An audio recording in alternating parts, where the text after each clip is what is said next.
पत्ता गोभी fried rice वाली।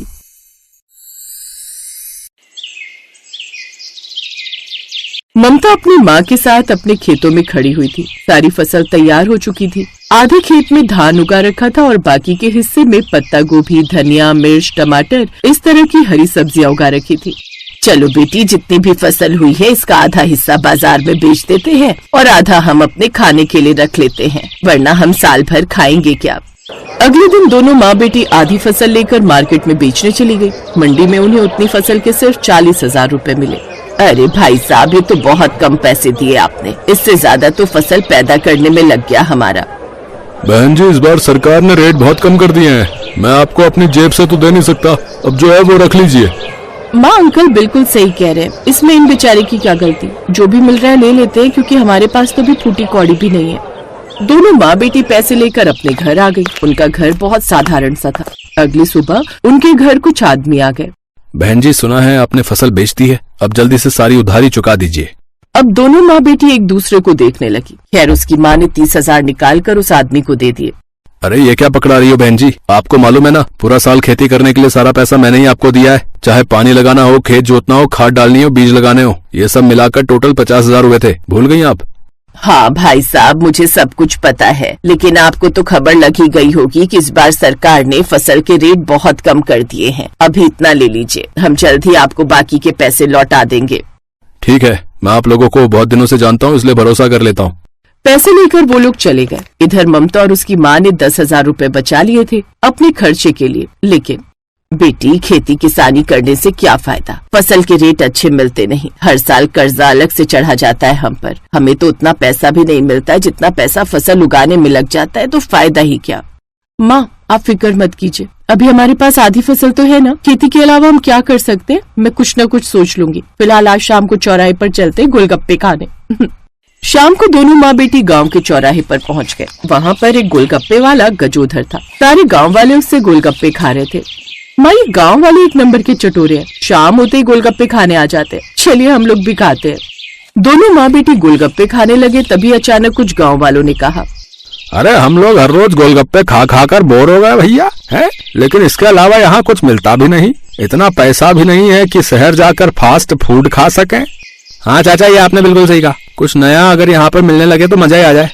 अरे आप लोग नए के चक्कर में मत रहो, हाँ, गोलगप्पे से अच्छा जो है कुछ नहीं होता है, बता रहे हैं। हाँ।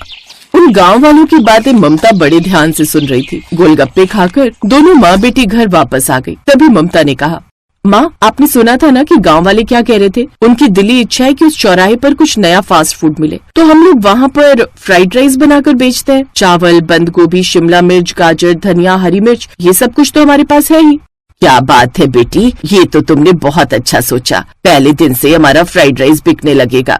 अगले दिन दोनों माँ बेटी ने मिलकर गजोधर गोलगप्पे वाले के ठीक सामने अपना फ्राइड राइस का ठेला लगा लिया। गांव वालों की नजर जैसे ही उस पर पड़ी, सारे गांव वाले इधर खींचे चले आए। अरे बिटिया, ये क्या है? चाचा, ये फ्राइड राइस है, शहरों में ये बहुत बिकता है। आप लोगों ने कल कहा था ना कि कुछ नया होना चाहिए, इसीलिए हम दोनों माँ बेटी आप सबके लिए कुछ नया लेकर आए हैं। अरे तो जल्दी से हम सबको एक प्लेट फ्राइड राइस खिला दीजिए, वैसे देखने में तो बहुत अच्छा लग रहा है। अगर स्वाद अच्छा ना लगे तो पैसे बिल्कुल मत देना आप लोग, सिर्फ 10 रुपए की एक प्लेट है। ममता ने सबको एक एक प्लेट फ्राइड राइस दिया। फ्राइड राइस खाकर सबको मजा आ गया। क्या स्वाद है बेटी, आह, मजा ही आ गया फ्राइड राइस खाकर। आह। तो इस तरह गांव वालों को अब कुछ नया मिलने लगा था, इसलिए गजोधर के पास कोई भी गोलगप्पे खाने नहीं जाता था। वो सामने खड़ा होकर ममता और उसकी माँ से जलता रहता था। इन दोनों ने तो मेरा धंधा ही चौपट कर दिया है। मैं इस धंधे में और इस चौराहे पर बहुत पुराना हूँ, मुझसे ज्यादा दिमाग ये दोनों नहीं लगा पाएंगी। अब देखो मैं क्या करता हूँ। अगले ही दिन गजोधर ने भी फ्राइड राइस बेचना शुरू कर दिया। उसने अपने फ्राइड राइस में कुछ जड़ी बूटियां मिला दी, जिससे अब गांव के लोगों को उसका स्वाद पड़ गया और सारे लोग गजोधर की ही दुकान पर जाने लगे। इधर ममता और उसकी माँ परेशान हो गई। बेटी, हमारी दुकान पर तो अब सिर्फ गिने चुने लोग ही आते हैं, हमारा तो धंधा ही चौपट कर दिया इसने। माँ, ये गजोधर अपने आप को बहुत बुद्धिमान समझता है, लेकिन ये तो सिर्फ गांव में ही रहा है। मैं पढ़ी लिखी हूँ, मैं आज रात ही यूट्यूब पर कुछ देखती हूँ। रात में ममता ने सिजलर वाला पत्ता गोभी फ्राइड राइस के बारे में देखा। ये तो बिल्कुल नया है हमारे गांव के लिए, इसमें मंचूरियन भी है, पत्ता गोभी है, सब कुछ है, लेकिन ये सिजलर मैं कहाँ से लाऊंगी? इतने पैसे भी नहीं बचे मेरे पास कि शहर जाकर सिजलर ला सकूं। अगली शाम वो दोनों माँ बेटी अपने ठेले पर पहुँच गई। सबसे पहले उसने मंचूरियन बना लिए, फिर उसने फ्राइड राइस भी बना लिया, फिर उसके ऊपर फिंगर चिप्स फ्राई करके डाल दिया। गजोदर की दुकान पर सारे लोग फ्राइड राइस खाने में लगे हुए थे। ये सब क्या कर रही हो बेटी? माँ बस देखती जाइए। उसने तवा बिल्कुल लाल होने तक गर्म कर लिया, फिर उसने गोभी के ऊपर वाले हिस्से निकाल लिए और उसे गर्म तवे पर रख दिया। फिर सारा Manchurian, finger chips, fried rice सब कुछ गोभी के पत्ते पर रख दिया। सबको उसकी महक बहुत पसंद आई। अरे भैया, ये कैसी मनमोहक महक है गांव वालों, है? चलो भैया, ममता बेटी के पास चलते हैं। सारे लोग अब ममता की दुकान पर आ गए। गांव वाले उसकी नई डिश देखकर हैरान रह गए। हैरान मत हो गांव वालों, ये चाइनीज सिजलर वाली पत्ता गोभी फ्राइड राइस है। इंडिया में इसे सिर्फ कुछ लोग ही बना पाते हैं, उनमें से एक मैं भी हूँ। हाँ दीदी, इस डिश के बारे में मैंने भी वीडियो में देखा है, पर खाया कभी नहीं। आपको बनाना आता है ये हमें जानकर बहुत खुशी हुई। तो अब ममता की दुकान फिर से चलने लगी। गजोधर उस गांव से कभी बाहर नहीं निकला था, इसलिए वो सिजलर वाले फ्राइड राइस नहीं बना पाया। ऐसे ही 2-3 साल बीत गए। ममता अपने पैसों का बिल्कुल दिखावा नहीं करती थी। फिर एक रोज गजोधर ने दिमाग लगाया। वो भागकर ममता के ठेले पर आया। बहन जी, मेरी दुकान तो चल नहीं रही, आप लोग मुझे अपनी दुकान पर काम पर रख लो। ठीक है, हमें वैसे भी एक कर्मचारी की जरूरत थी। अब गजोधर उनकी दुकान पर काम करने लगा। 2 महीने में उसने भी सिजलर वाली पत्ता गोभी का चाइनीज फ्राइड राइस बनाना सीख लिया। अब उसने ममता के ठेले पर काम छोड़ दिया और खुद अपनी दुकान लगा ली। अगले दिन से वहाँ पर ममता का ठेला लगना बंद हो गया। अब मैं अकेला फिर से इस मार्केट में ऐश करूँगा। भगा दिया मैंने उन दोनों माँ बेटी को। तभी वहाँ कुछ गाँव वाले आ गए। अरे गजोधर, पागल हो गए हो क्या? क्यों पागल ना हो काका, है? मेरे सामने दोनों माँ बेटी टिक नहीं पाई, भाग गई ना ये मार्केट छोड़कर। अरे गजोधर, तुम हमारे साथ चलो, कुछ दिखाना है। गांव वाले उसे गांव के बाहर मेन रोड पर लेकर गए। वहाँ पर ममता और उसकी माँ का बहुत बड़ा रेस्टोरेंट था, जिसमें बड़े बड़े लोग कार से सिजलर वाली पत्ता गोभी फ्राइड राइस खाने आए थे। गजोधर अंदर गया और माँ बेटी से माफी मांगने लगा। मैंने हमेशा आप दोनों को नीचा दिखाने की कोशिश की। आप लोगों से ही काम सीखकर मैंने अलग दुकान लगा ली। मैं आप लोगों से जलता था, पर आपने तो इतना बड़ा रेस्टोरेंट खोल लिया जिसमें इतने बड़े बड़े लोग आते हैं। काका, इसीलिए किसी से जलो मत। आप लोग मुझे भी नौकरी पर रख लो। इस बार मैं सच में नौकरी ही मांग रहा हूँ। वहाँ धूप में खड़े खड़े इस उम्र में हालत खराब हो जाती है। ठीक है, आप यहीं काम कीजिए। उस दिन के बाद गजोधर भी उनके रेस्टोरेंट में काम करने लगा और सब खुशी खुशी रहने लगे।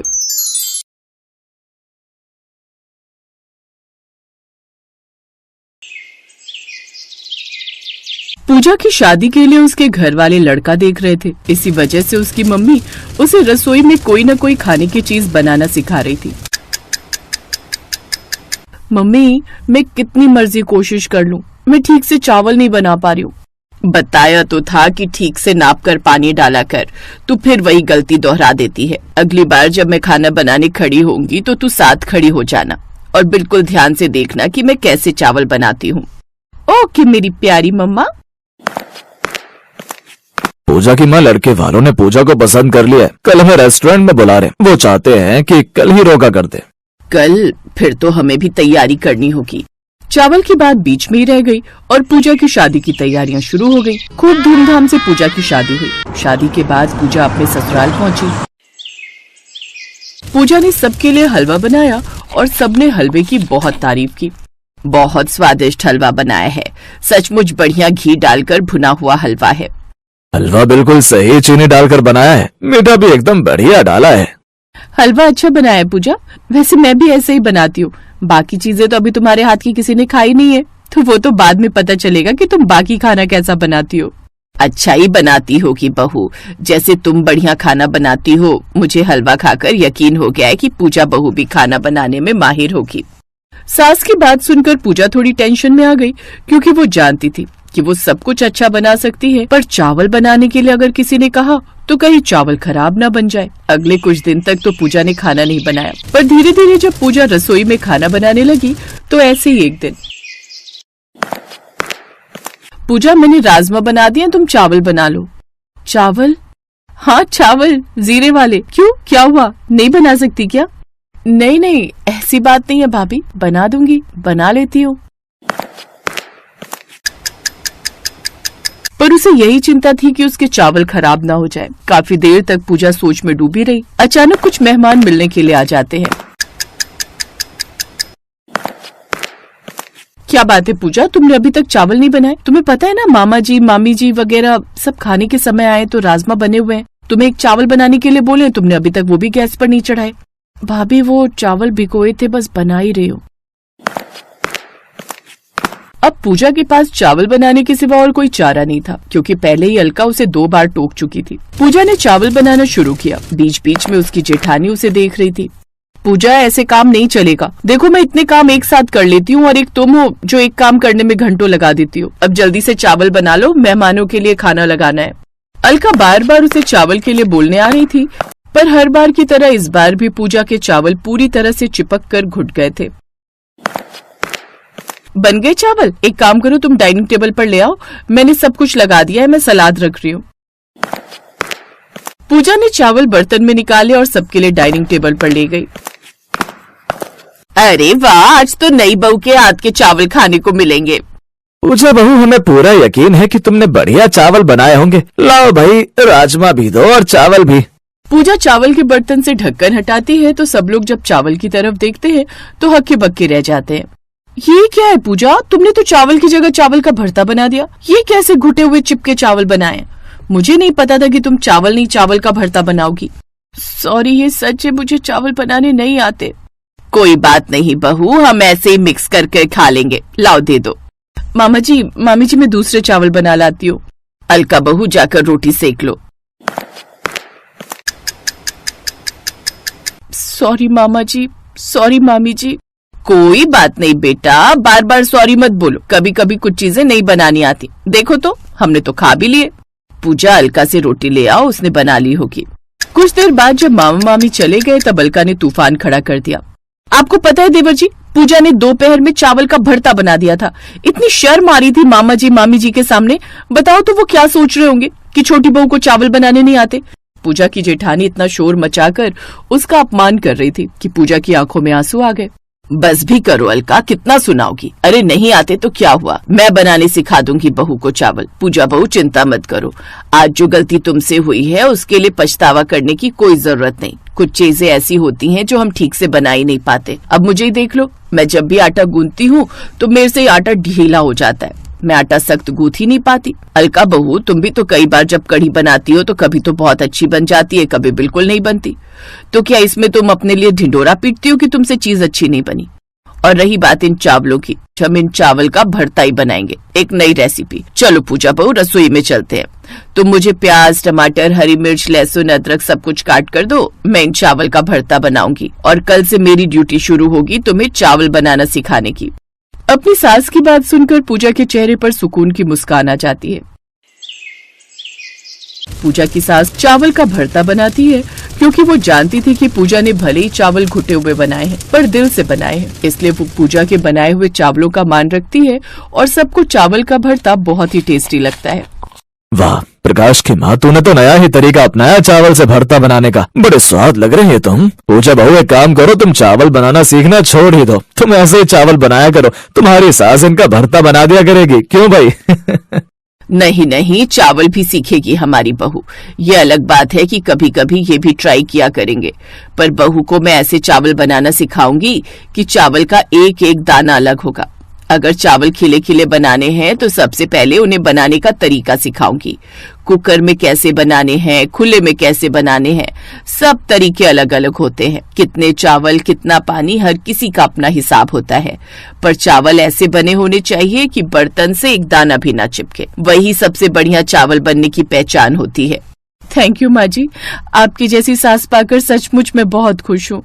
सॉरी पूजा, कल मैंने कुछ ज्यादा ही बोल दिया था, पर मैं भी तुम्हारी अच्छी वाली जेठानी हूँ। मुझे पता है भाभी, आप भी बहुत अच्छे हो और यहाँ पर सब बहुत अच्छे हैं, सब मुझे समझते हैं और बहुत प्यार देते हैं।